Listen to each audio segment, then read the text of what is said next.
Well, this is Happily Married After Retirement with Mike and Judy Barnett. Just want to be sure everybody's in the right session that they signed up for. The Barnetts have 20 years of experience teaching marriage and parenting classes in churches and throughout the tri-state region. They are trained as marriage educators via Community Marriage Builders and have been gracious enough to come speak with us today. So please welcome Mike and Judy Barnett.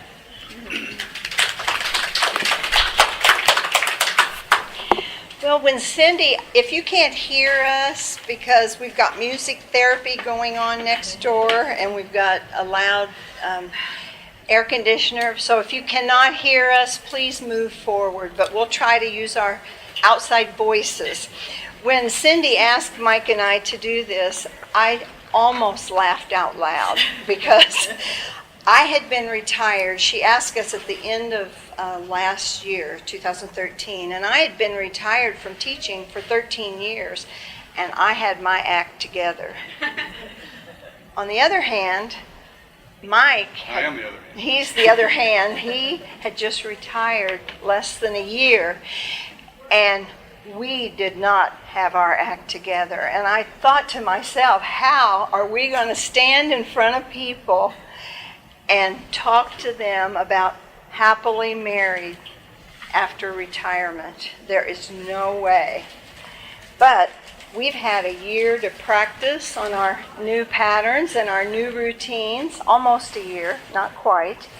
And please know, as we talk to you today, we are learning these principles and these practices right along with you. And I can actually say now, my first reaction was, no, we can't do it. I talked to Mike, and he said, we have to. We've been blessed with a happy marriage, and we need to share and pass it on. So thank you, because we weren't doing very well in retirement, and we had a lot to learn. And know that we're learning these practices and these principles right along with you today. I'd like to know who we have here in our audience. How many people, raise your hand if you're retired. All right, let's hear it for retired. Yay, we are too, both of us. Raise your hand if your spouse is retired, but you are not. Oh, this is good. Your spouse is retired, but you are not, okay? How many healthcare workers do we have that work with older people or retired people? Some of you have multitasks, it looks like. How many? Okay, so soon. He's going to be retiring soon. Okay. I do want you to know, too, before we really get going, that we are going to have a short question and answer period at the end, and if we don't keep going on this material, we'll never get through it because we found there was a lot of stuff out there.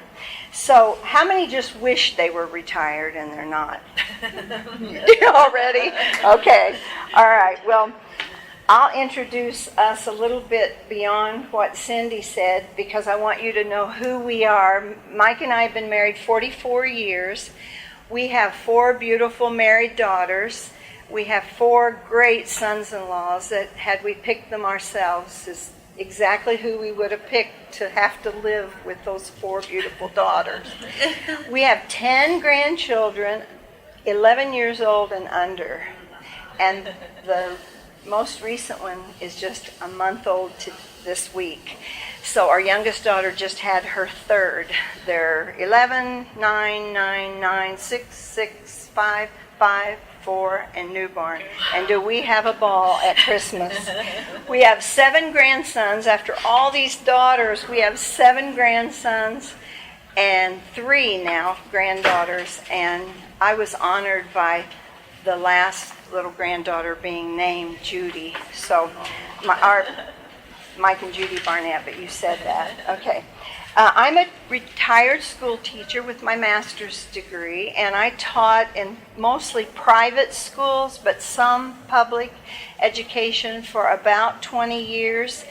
And then Mike said, well, when we get all these girls through college and all of them married, you can quit. So I retired in 2000. I retired from teaching school in 2000. Mike retired in 2012.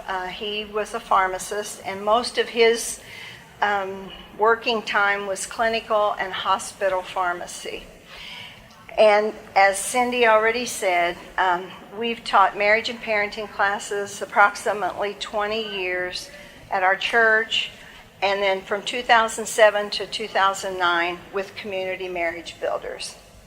So one thing we do when we approach a challenge like this uncharted challenge that we are doing today, it may not be uncharted to you, but it is to us, is we run it by our adult children. And it was just kind of ironic as we ran this by what our topic was, happily marriage after retirement. We had no idea what that meant. Two of our sons-in-law said almost the exact same quote in two different venues at two different times. And they said, well, chances are if you weren't happily married before retirement, you won't be happily married after retirement. Unfortunately, that's probably a truth, and that's probably the norm. But we would like to explore with you this morning some topics that might help you point to a happier marriage in this journey called retirement. Our goal or our objective today is very simple.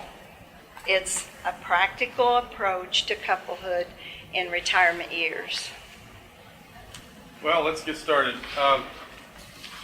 Well, we're gonna touch on several topics, practices, principles, which really they apply to all of us, whether we're young or old. Today, we're going to be thinking happy, and we're going to be thinking retired. But if you're not happy, but if you're not retired, there's still hope for you. What goes on before and after retirement? It's really we're all tied in this same pot together. Significance. What's my value? What's my worth? Am I worthy of anything? And so much of my worthiness and my worth ties directly to my work for me. So when I leave my work and I go home forever, what's that like? And that was huge for him because I had already retired in 2000, and my favorite job of all time was being mom. And so I had already gone through that when our girls got married and when they left the nest, and he was just starting on that journey. And my work was just to pay for weddings and colleges. You keep interrupting like that. That's good.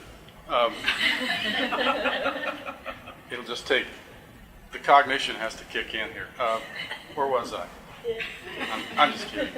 Time. We've practiced a couple of times on this. Time. We spend a lot of our time preparing for the day when we will leave work. We look forward to it. It's a great time in our life that oh yeah, I want to retire. I spent a lot of time working. I spent many hours working.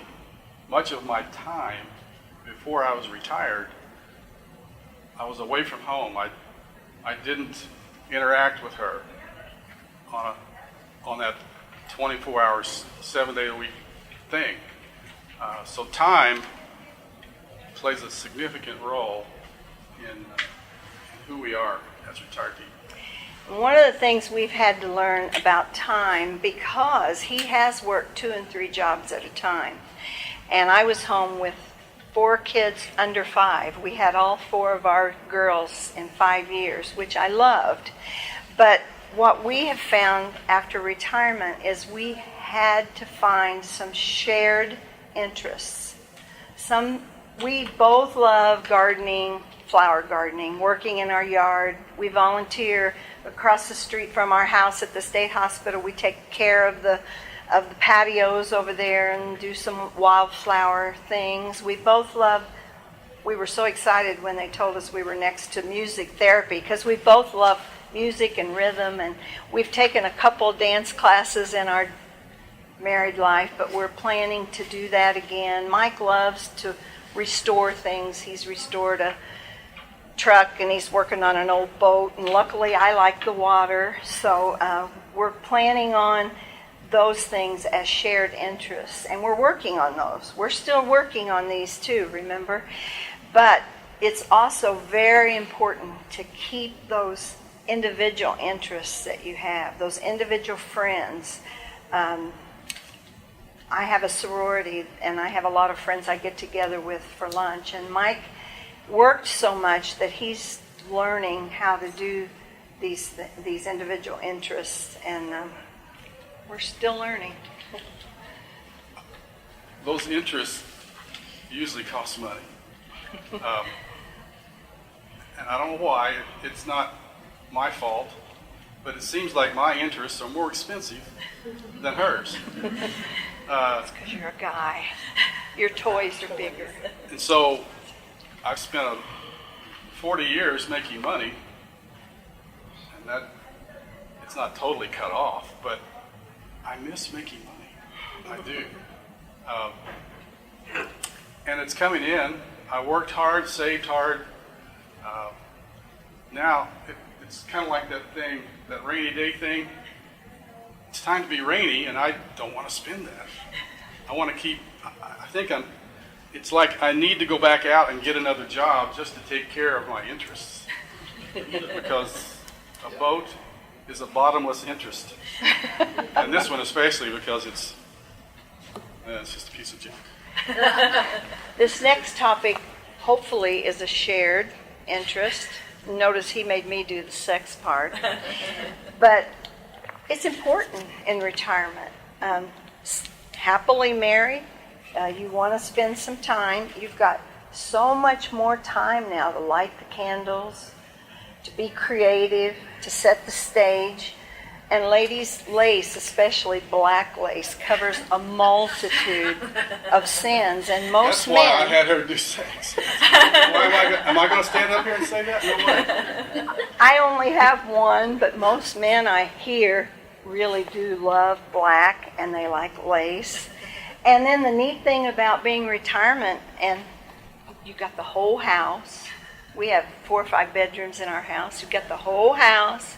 You don't have 4 little ones lying on the floor out from underneath your bedroom door that has a crack like this, a locked bedroom door, by the way, trying to peek and see what they can see. So that's another good thing about retirement. Which brings us to health. Right away, sex is good. Right? We all know that. I was just talking to an older fellow out in the hall, just random, came by with a cookie and a coffee, and he looked in, and I invited him, but he passed us up. He's retired, full-time caregiver for his wife. He said, I put on makeup and shaved legs this morning, and he wasn't talking about himself. Health is an issue. You know, when we're younger, we really think in terms of, at least more in terms of forever. I'll never. But when you get to retirement years, it's kind of an expected thing. Your health's going to go to pot. But it may have gone to pot already. In a class this size, somebody may have lost a spouse already before retirement. But after retirement, and I swore to Judy I'd never do this, but I caught myself the other day talking with a neighbor, complaining about doctor appointments. It's just there. And then our appearance, and maybe appearance is more important to women than it is to men, but always look your best. Ladies, we probably will never be a size 5 or a size 8 anymore, except I see a few people in this room who are, and I envy you.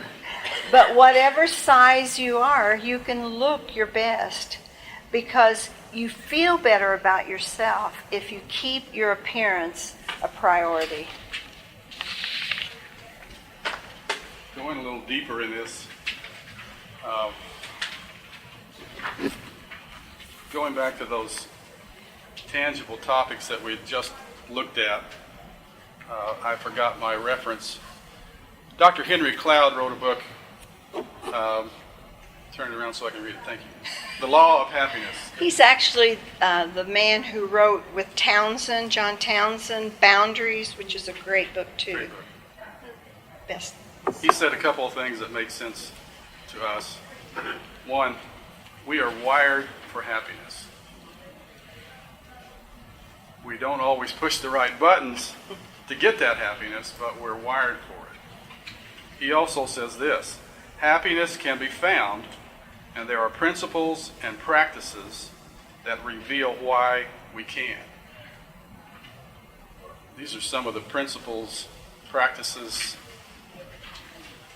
social science words that really play a big part in who we are, whether we're retired or not. Expectations. This could be a marriage class. If I have expectations, and I do, and I spend time in my home, and I do, and I look around and I expect her to perform to that level of expectation that I have, I got troubles. I don't care if I'm 20 or 80, I got troubles. Expectations kill communication. They kill our opportunity to connect. And one of the things that we are wired to do and long for and need so much in our life is connection. We need to be connected. Even a guy like me who could spend hours in the garage. I tell her, I said, I don't mind to have a few friends, but garage, pretty good. Actually, he said, I don't really need any. Well, but I don't mean that. I don't. My expectations for a friend would be, come over, let's work in the garage. Don't mess with me too much. Don't give me too many of your ideas because I'm going to do it my way anyway. Perspectives. It's our outlook, our view of life, where we've come from, where we think we're going, how we think we're going to get there. It's just, with a retired person, a retired couple, we've been down the road, we've taken some hard knocks, we understand life. Our perspective, and it can be a rich perspective of looking back and understanding where we've come from and how blessed we are just to be alive. I mean, breathing is pretty cool. And breathing well is even better. So these things all play in the mix of how we get along in the house. They really do. The next principle is appreciations, and for me, I think this one is one of the most important ones. Thankfulness, acknowledgement, gratitude, having a heart of thankfulness.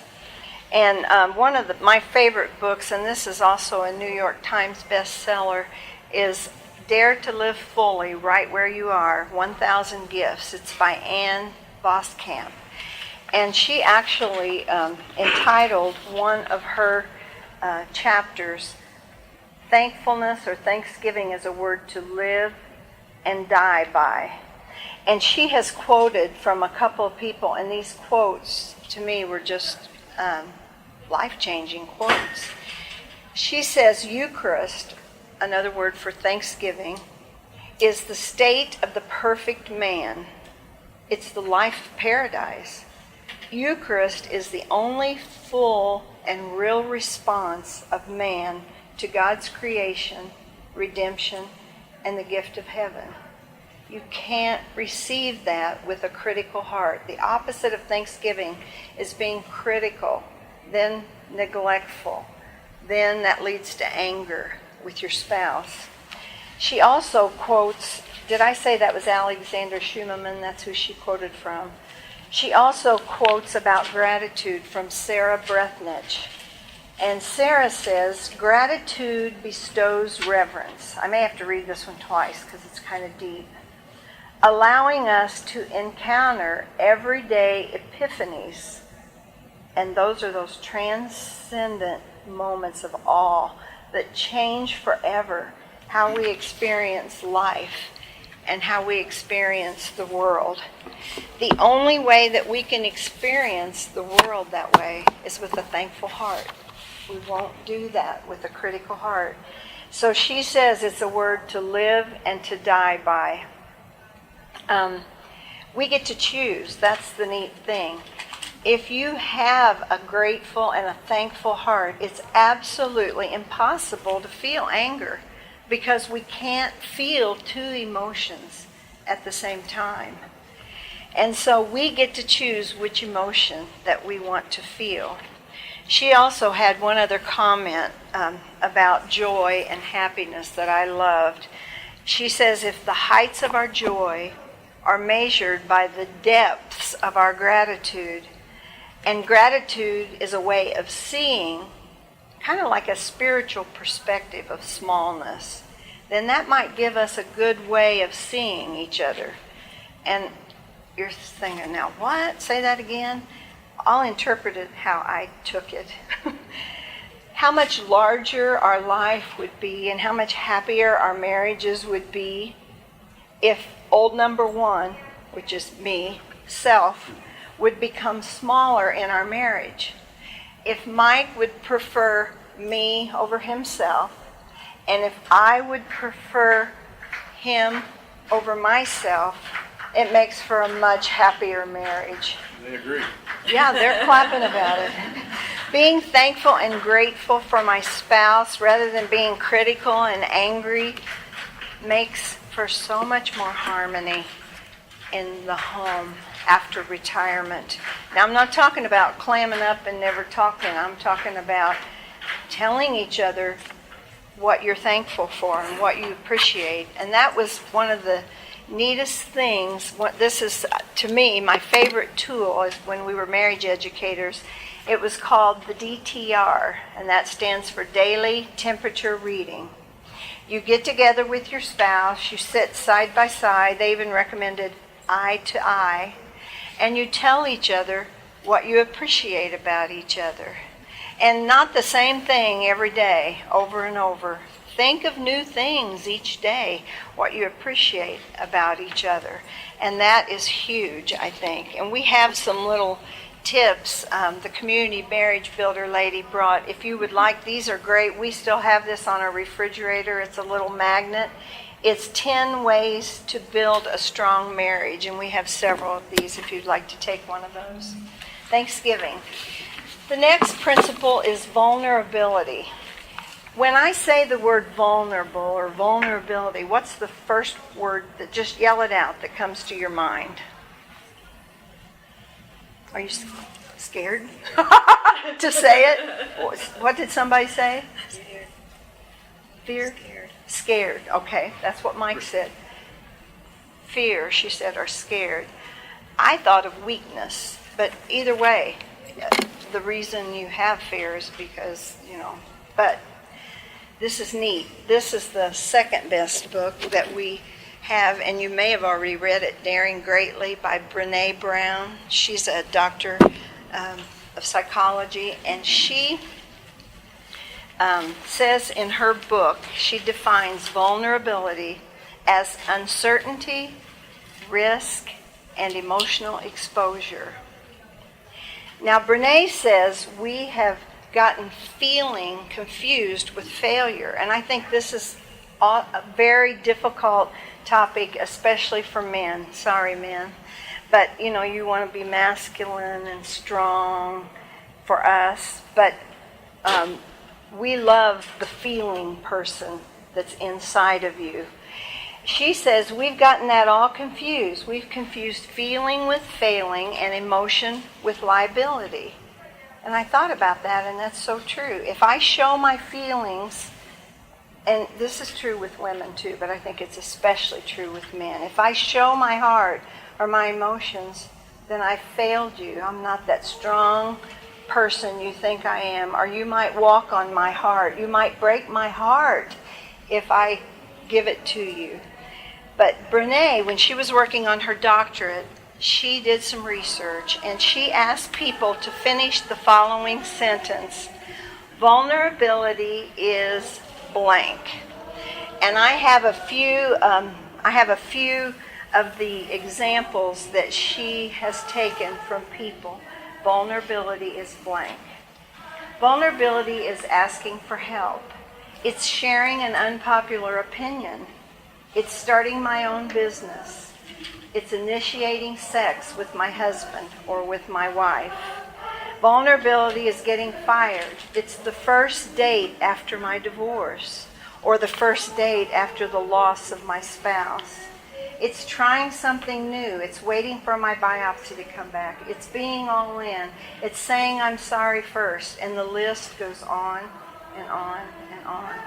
Now, do any of those things sound like weakness or fear to you, or scared? Absolutely not. Vulnerability sounds like truth, and it feels like courage. It sounds like truth, and it feels like courage. And truth and courage, as we know, especially at our age, is not always, those things are not always comfortable. They are scary sometimes, but they feel so good when you show up. When you show up in your marriage, when you're vulnerable with your spouse, when you're willing to sit down and talk about appreciations, because that's just the first one. The fourth activity is complaints that you have. Sharing complaints, being open and honest with your spouse. So it takes a lot of courage to be vulnerable with your spouse, and a heck of a lot of practice. C.S. Lewis said, if you want to keep your heart intact, don't give it to anybody. Vulnerability really is about that. If you are going to be married and you're going to be happy, whether you're young or old, you've got to risk getting your face stepped on, your heart stepped on. What keeps us from doing that? This next critter, we've all got it. Some of us don't think we do, but we have shame. And the less we talk about it, the more we got it, I guarantee you. But vulnerability is the birthplace of joy. It's the birthplace of creativity and anything that's exciting about your personal experience. If there's anything that I would want to work on me, and I still am, we were just talking about this Today. morning sitting in this beautiful building. Shame. I compare myself. You compare yourselves. We're in a society of scarcity. And you think, what? We're in America. We got everything. That's exactly what scarcity deals with. I go down the highway, on billboards, I'm turning on television. I don't have enough. I don't have enough. I'm comparing boats. I put our boat in the drive. It's huge. Take it to the river. It's a toy. I'm going to get rid of this thing. I'm getting a bigger one. No, you're not. Unless you go back to work. Can't see out of this one. I know. Shame numbs vulnerability. It takes you out of the game. It disconnects you. It makes connection impossible. So we have spent 44 years of her dealing with my shame and me dealing with hers. And she would probably win if we were counting up But we the aren't. shame columns. But we're not. We want to do something about it, and it's difficult. But we want to find ourselves worthy. Brene Brown nails it. I mean, just nails it. If you want to do a TED Talk She's on there. online, go into TED, do Brene Brown, she'll light you up. And you'll read her book because of it. So give that a shot. Okay, our last principle that we're practicing is empathy. You know, as I taught school and as I raised 4 children, I thought the only way you could really learn empathy is by experience. And that's really what empathy is. It is vicarious feelings, learning something by experience. But I do think it can be taught. As I look at my girls and I see how caring and compassionate they are, and 2 of them are in the healthcare business. And so I think we did do pretty well teaching empathy, maybe just by modeling it, but I'm not going to say much about this. It's just identifying, to be able to identify with Mike personally, putting myself in his shoes. So basically what we've talked about those last 2 slides are issues of the heart. Some measurable, some difficult.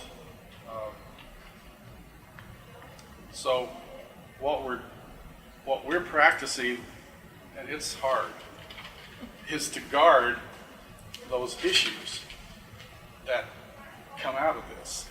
It's our nature to be selfish. And I don't want to be, but I am. So let's take a break. Let's talk about what's in the news. Not a real break. Not a real break. Okay, Richard Eisenberg wrote an article in a Forbes publication called Next Avenue. I thought that was cool. And the title of his article is The U.S. Faces a Married Couple's Retirement Crisis. And what he did was he interviewed a Chicago psychologist who was supposedly an expert on retirement. Her name is Sarah Yojev. And she's written a real tricky, catchy little book. It's called The Couple's Guide to Happy Retirement, for Better or for Worse, but Not for Lunch. And what she did is she found that married couples disagree a lot on 3 topics. We disagree a lot if you are retired on a lot of topics, but this was her research on how, when, and where you will live after retirement. And those are huge, as you can tell, huge things. So in a 2013 study that she did, the results were this. She found that 38%, which is 3 to 4 couples out of 10, disagreed on where they would live. What kind of lifestyle, I want to get these statistics correct, what kind of lifestyle they would live after retirement. 36 disagreed on where they would live after retirement. And I just heard of somebody that sold everything. They moved to Florida. Mike and I have gone to Florida just about every year of our lives. We love Florida for a week, but we always love coming home. Well, they didn't live there for a while. They sold everything, moved down there, and now they're moving back. They didn't like it. So she suggests you try it first, especially when it involves that big a move. 32%, she said, couldn't decide on whether they would work after retirement. So what she says, the consequences is failing. We save and save and save money and have 401ks and Roth IRAs and CDs, hopefully, but we don't prepare ourselves psychologically. We don't sit down with our spouse and talk about what are our new patterns going to be. Because, patterns in life are huge in our happiness, especially if you're a creature of habit like I am.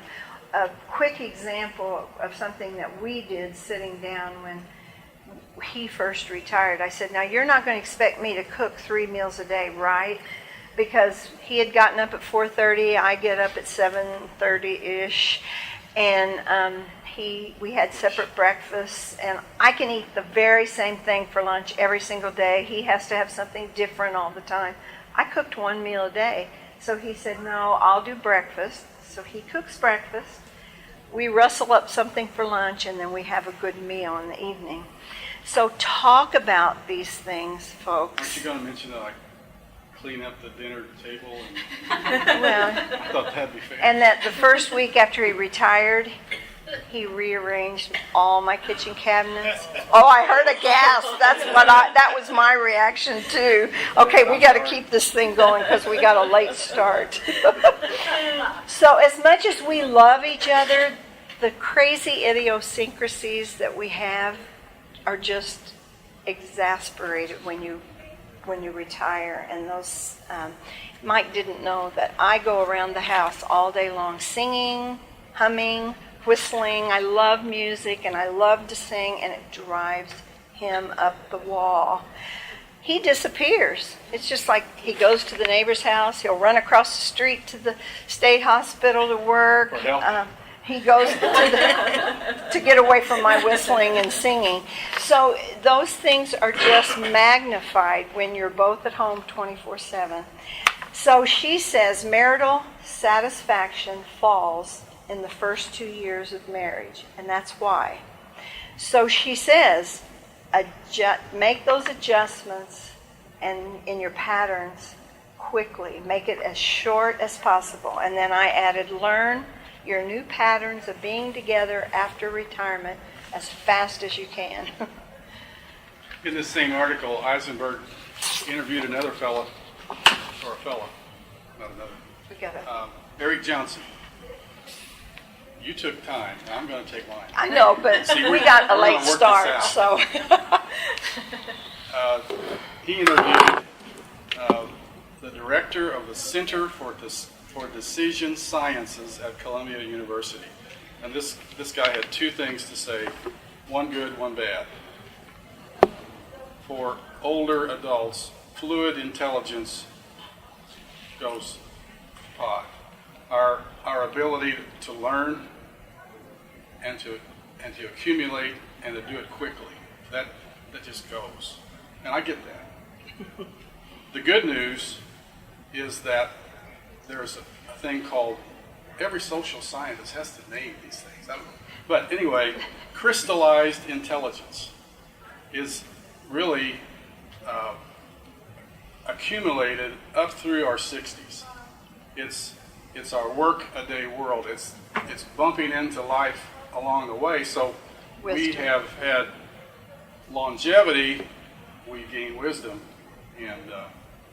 and so the School of Business Administration at the University of California, Riverside, did a study, and they pitted 2 groups against each other.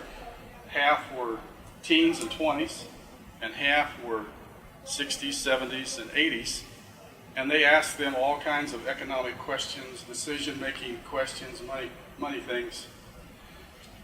Both groups did about the same. I didn't get the results. They could have been all bad, but they were about the same. The young people didn't have that crystallized, intelligent base yet, but they were really sharp on picking up, as we all know. So, as our cognition tanks, we older folks are going to have this base of crystallized intelligence to save our hides up to a point. But we do know, and it's true, when we hit our 60s, then we slide into 70s, money decision making is kind of going downhill with us. And one of the really big pitfalls in that is that we don't recognize it. We think we're doing okay. MetLife did a study in 2011 for that year. $2.9 billion were lost the older Americans through fraud. We're sitting ducks, and we don't even know it. So we gotta be careful. The one thing that is interesting, I mean, the boomers are picking up on this. We have a possibility of living together another 30 years after retirement. It's pretty amazing. So where is the practicality in all this? Do we really have any control at all over our happiness? Dr. Henry Cloud says, yes, we do. 10%, or the top of our little circle, is circumstantial happiness. So if we're having a good day, if the circumstances are going well, we get a lift. If we're having a bad day, and of course this is barring tragedy and trauma and deep pain that comes into our lives, this is just the day to day, then we're going to have a downturn. But he says in his book, and this is a quote, there is a mathematical makeup to happiness. And 10% of that mathematical makeup is circumstances. And at our age, maybe not the younger people that are in here, but at our age, we certainly should know that circumstances do not have the power to make us happy. That big house has 3 bathrooms and you hate to clean pots and sinks. And because you bought the big house, you can't afford to hire a maid. Or that new car or truck loses that. Mike loves the smell of a new vehicle. How long does that smell last? Not very long. And that car or that truck's going to get banged and scratched. I haven't smelled it for a long time. So even though we know that external circumstances do not have the power to make us happy, and we know that circumstantial happiness doesn't last, some reason we keep pursuing the things that don't have the power to make us happy. And while we're doing that, we're ignoring the things that do, that connection with our spouse, that relationship with our husband or our wife. So he says that the good news is there's still 40% in there. And 40%, or the rest of the happiness ball, comes from things that we do directly have under our control. Things that we do on purpose. I love the word intentional. Things that we do intentionally. Get off of the couch, and I'm talking to myself. Maybe you're a couch potato. Maybe you love the remote. I love television. Get off the couch. What we give our attention and our energy to, and what goes on inside our heads and our hearts, that's what has the power to make us happy. And that's what we've been trying to go through, those principles of happiness, the connection with our spouse. So these factors are factors that you and only you have control over. And I love the way Thomas Kincaid, and I know you probably thought he was just an artist. He's the painter of lights, but he also is an author. And he and his wife, Nanette, wrote this real easy little book, easy read, The Many Loves of Marriage. And he says, live wholeheartedly. Never stop dreaming. Keep the fires burning. He said he and his wife would take a memory any day or an experience over a possession. And here's what he says about life when you get to retirement. Life goes on, and there's an inevitable erosion that takes place.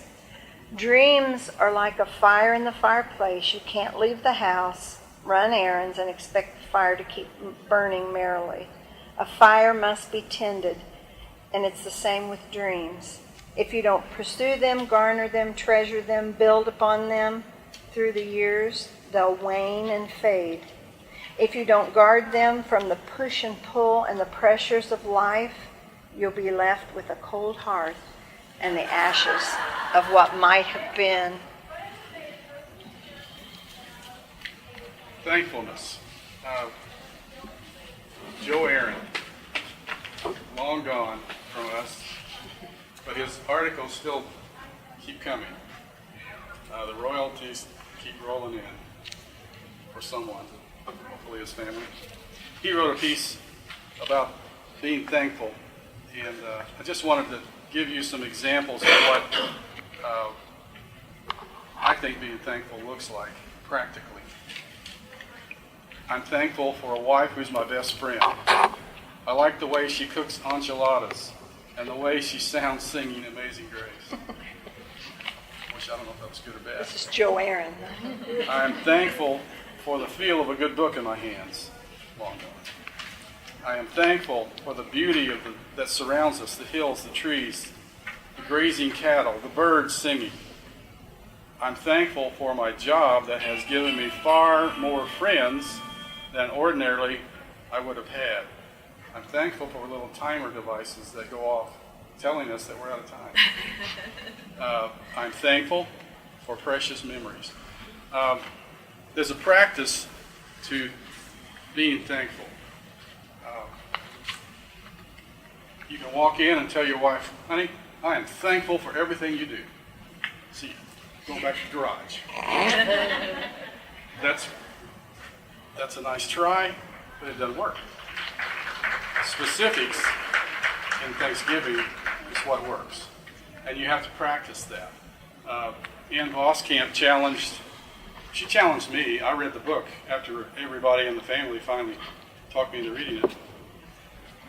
She says, Thanksgiving is practice. So daily, find a time to write down some things you're thankful for. And she's off-the-wall stuff, like that lovely pattern on the wall or something. Anything that comes to your mind. And so I was thinking, it was a laugh, because I'm thinking, I'm going to do this when I'm working 60 hours a week? No way. But I'm not. I have time. I really do. And so part of those thanks involve her, my kids, my grandkids, the birds, the squirrels that are chewing on her plants. We have to practice. She says, if you get to 1,000, you're probably getting your rhythm. I've made it to 1,300, and I like it. It's good. It's good. There's an article in USA Today by Rodney Brooks, who talks in practical terms, don't stress your spouse. Here's an example. Say, for instance, I had been a bank president, and always thought I would have been a good one. I really wanted to be one. No. If I'd have been a bank president, with all the people surrounding me that surround bank presidents, then I retire. I get my gold watch, I drive my big car home, I walk in the door with my great expectations of being a bank president, and I turn into the biggest interruption in her life ever. Because that part of me has to go away, much of it, and I have to walk into her world and make it mine. And I'm not going to be bossing her around. We're going to be sharing some stuff together that is called marriage after retirement. The whole thing with our stresses come out of our expectations, our lack of significance, perhaps. We need to talk about these things before we retire. We've got to work on our lifestyle, our changes. We've got to make some changes psychologically and routinely in our lifestyle. So we were running right along here. So we've been talking this whole 45 minutes about happiness, but isn't what we really desire is joy, that deep inner joy? And Don Sisk has written a book. He likes football. It's called The Fourth Quarter, How to Finish Your Course with Joy. And we have some bibliography sheets if you would like to take those with you. But here's his quote, and I love this. He says, "Real inner joy does not stem from dependence on relationships with others. It comes from a vision of what life is and the translation of that vision into reality." For Mike and I, faith is a huge part of our happiness. Dr. Cloud says, happiness comes as a byproduct of a life well lived. So, retired, about to be retired, already retired, plan to do things together. Not everything together, but some things together. Find courtesy with each other. Guard against this creeping separateness that's going to pull you in different directions. Let yourself be seen. That's the vulnerable part that we all guard against. And for goodness sakes, stop trying to control and perfect your spouse. It ain't gonna happen. Robert Browning wrote a poem in the 1840s. I'm just going to take a piece of it. It's probably out of context. But he and Elizabeth Barrett Browning, lovers, husband and wife, great story, which we don't have time for. But just listen to this. Grow old along with me. The best is yet to be, the last of life, for which the first was made. So youth isn't everything. Our times are in his hands, who says, youth shows but half. Trust God, see all, nor be afraid. It's a courageous thing to be a married couple, retired, and happy. It's a courageous thing. Brene Brown, and I've got one more thing, and I'll let you go to lunch. Questions? Brene Brown, interesting lady. I kind of paraphrase how she's worded this, but she says, we're wired for happiness. Retired couples living wholeheartedly have a sense of worthiness. They have a sense of love and belonging, showing compassion on themselves and on others, but especially upon themselves. These are the folks who have a real possibility to hit the right button for happiness. Thanks. It's time to get to work. No No comment. pun intended.